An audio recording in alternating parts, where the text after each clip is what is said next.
La líder política latinoamericana, asambleísta de Guatemala y iniciadora y promotora de los libertarios Gloria Álvarez, entregó este lunes su versión de la situación en Colombia respecto de los términos como se ha venido manejando lo concerniente a lo que el gobierno Santos ha decidido llamar guerra y paz. ¿Quién no quiere la paz? ¿Quién va a decir que prefiere la guerra? Creo que no hay ningún ser humano en este mundo que estaría de acuerdo con tener más guerra y menos paz.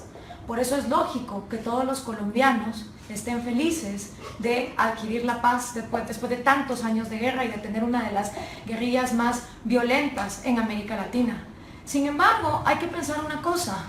La política, tanto como la historia de la humanidad, nos enseña que cada vez que hay guerra es porque alguien quiere algo de manera violenta que no le pertenece.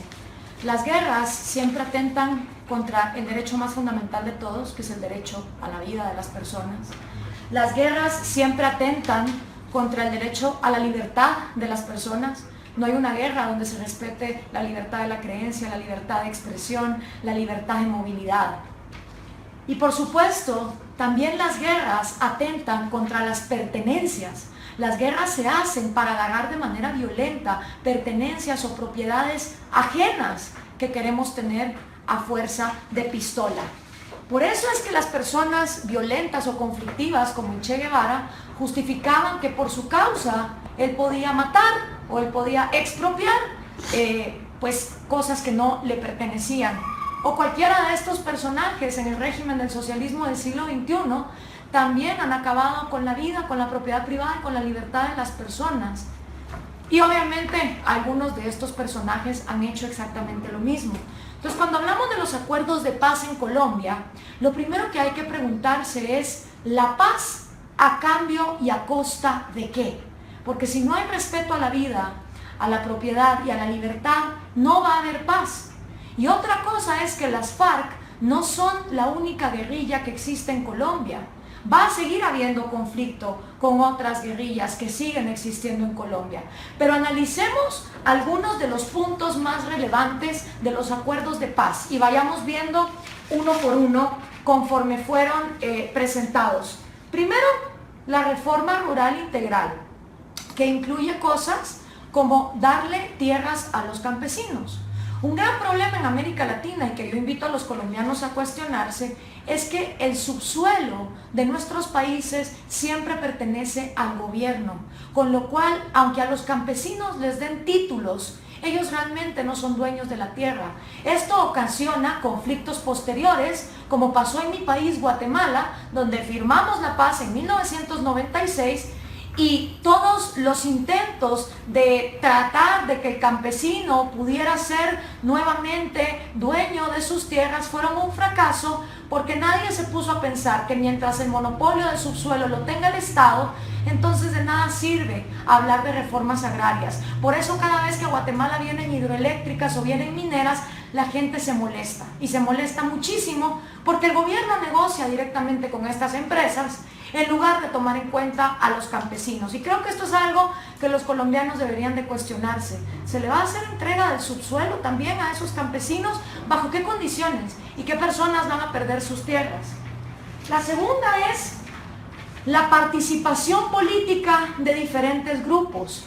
En todo lo que he leído no queda claro exactamente cómo se va a abrir paso a nuevos partidos políticos. Lo que sí queda claro es que hay un profundo deseo que los exguerrilleros se vuelvan diputados, se vuelvan alcaldes, se vuelvan senadores y quizá futuros presidentes de Colombia. Lo cual está bien. Todo el mundo, incluso los comunistas, tienen derecho a hacer su partido comunista. Todo el mundo, aunque piense que el socialismo es la alternativa buena, viendo el ejemplo de lo que está pasando con el socialismo del siglo XXI, tienen también derecho a formar su partido político. No es ningún secreto que las FARC tienen una ideología marxista-leninista según ellos mismos se han identificado. Entonces lo que los colombianos deben preguntarse es, ¿participación política para impulsar qué ideas? Porque si son las ideas del comunismo y del socialismo, yo lo que invitaría a los colombianos es a leer ¿Cuáles fueron las medidas que llevaron a su vecina Venezuela a la situación de crisis humanitaria que tienen? ¿Cuáles fueron las medidas que llevaron a Mao en China a cometer uno de los genocidios más atroces de la historia de la humanidad, donde más de 60 millones de personas perdieron la vida con el gran salto adelante y también la batalla cultural? También los invitaría a que leyeran qué fue lo que pasó en la Unión Soviética, hacia dónde desembocaron esas ideas marxistas-leninistas, qué está pasando en Corea del Norte, cómo funciona Cuba, porque si se le va a abrir el espectro político a personas que sostienen que el comunismo y el socialismo, es decir, el Estado controlando la economía, resultan más eficientes que los individuos de una manera espontánea tomando decisiones económicas, vale la pena que los colombianos se cuestionen si ese es el modelo económico y político que quieren para su país, comparándolo con los lugares que ya lo han hecho. No es ningún secreto que las FARC tienen una relación muy cercana con Nicolás Maduro. Tampoco es secreto que Nicolás Maduro y todo el proyecto de socialismo del siglo XXI están en crisis, porque el precio del petróleo bajó. Y así como el socialismo se quedó huérfano de madre allá por 1990, cuando sucumbió la Unión Soviética y cuando vino el petróleo, vino a salvar ese déficit, ahora se está buscando una tercera alternativa.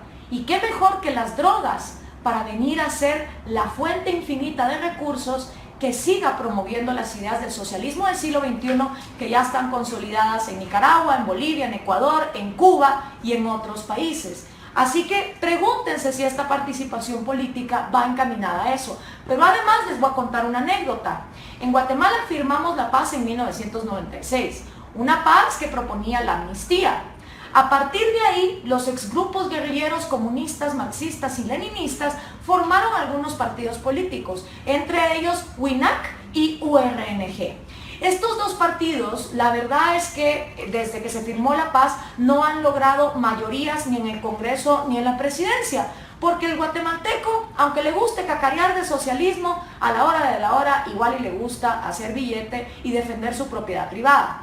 Entonces, lo que ocurre cuando los guerrilleros marxistas leninistas no pueden acceder por la vía democrática a puestos políticos, como ha pasado en países como Venezuela, es que entonces infiltran otras áreas. Y en Guatemala el discurso marxista y leninista se ha penetrado en los sindicatos, que tienen unos pactos colectivos que tienen a Guatemala paralizada en cuestiones como educación y salud.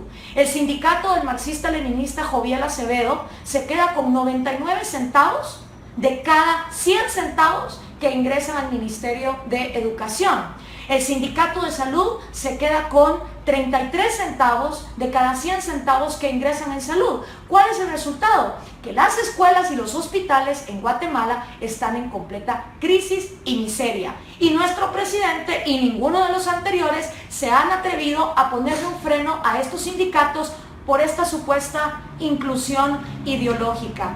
También la ideología marxista-leninista, a pesar de que no ha ganado puestos políticos altos, está infiltrada en la manera en que hacemos gobierno.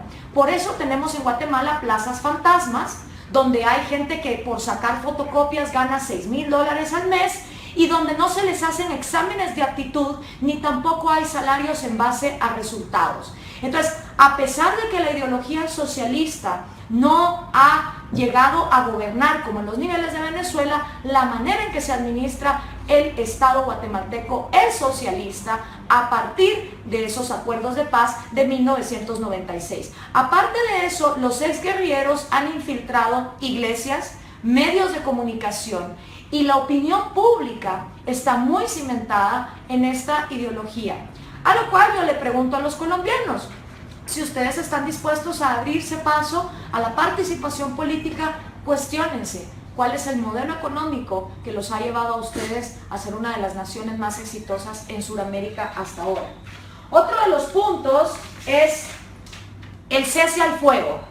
Se supone que las FARC tienen 180 días para entregar todas sus armas ante las Naciones Unidas, para que estas armas sean destruidas. A lo cual yo les digo, pongan mucha atención en esos 180 días, vigilen que realmente esas armas sean entregadas. Y por último, está la solución al problema de las drogas. No solo para Colombia, yo creo que para América Latina en general, Lo único que queda para acabar con el problema de las drogas es legalizarla. Empezar a tratar el problema de las drogas como lo que es un problema de salud, es un problema de adicción. Y aunque a mucha gente le pueda parecer que consumir drogas es una decisión estúpida, es una decisión estúpida, pero es una decisión personal, no es un crimen per se.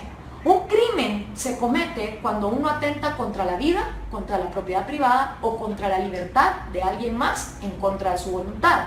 Consumir drogas, en cambio, es un acto voluntario que uno mismo comete.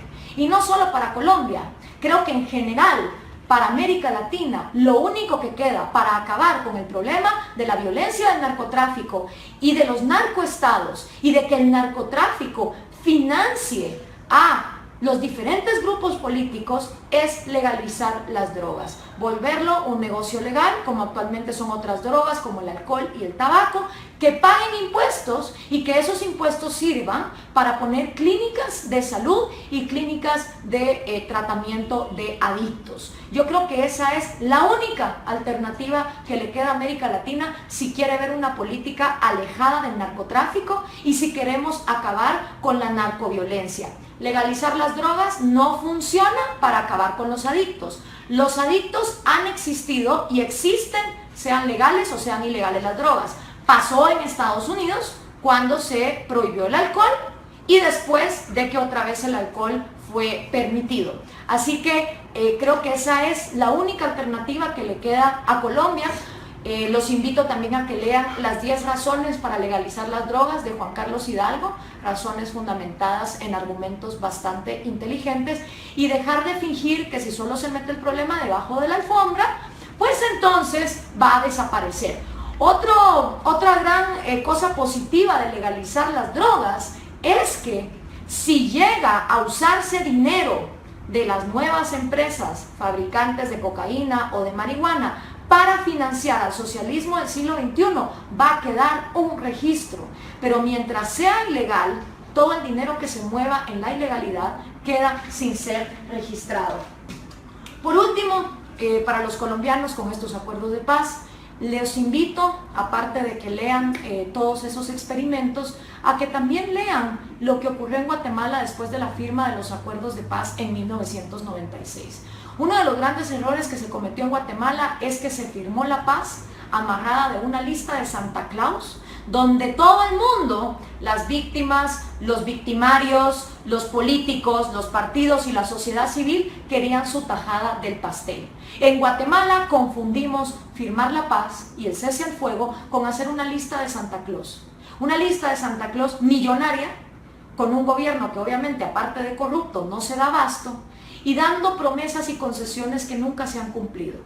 Como todas esas promesas de los acuerdos de paz nunca se cumplieron, esa conflictividad social desembocó en que hoy por hoy en Guatemala tengamos maras, pandilleros, en que tengamos narcotráfico, en que tengamos política corrupta. Porque todas esas personas que se quedaron con ese coraje de que no recibieron lo que los acuerdos de paz les habían prometido, entonces se infiltran a la sociedad para volverse polos de corrupción y de violencia. Así que yo los invito a que estudien el caso de los acuerdos de paz en Guatemala y sepan también que a pesar de que firmamos la paz en 1996, en este año 2016 fueron apresados más de 19 militares, con la excusa de que los acuerdos de paz no incluyen los crímenes de Estado.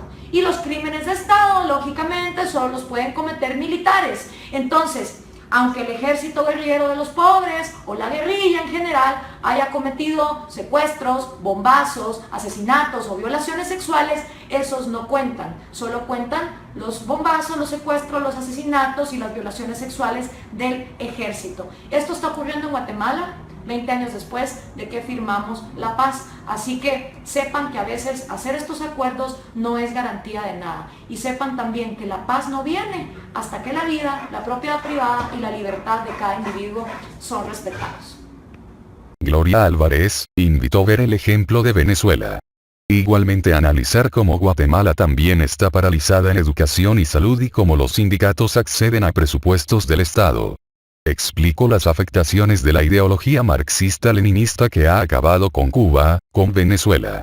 Respecto de Colombia, señaló que no se pueden limitar los términos a guerra y paz. También hizo un llamado de alerta y preguntarse, ¿esto a quién beneficia? Manifestó que no entiende cómo es que se le abren espacios a la guerrilla en el Senado, Asamblea, consejos, alcaldías y gobernaciones.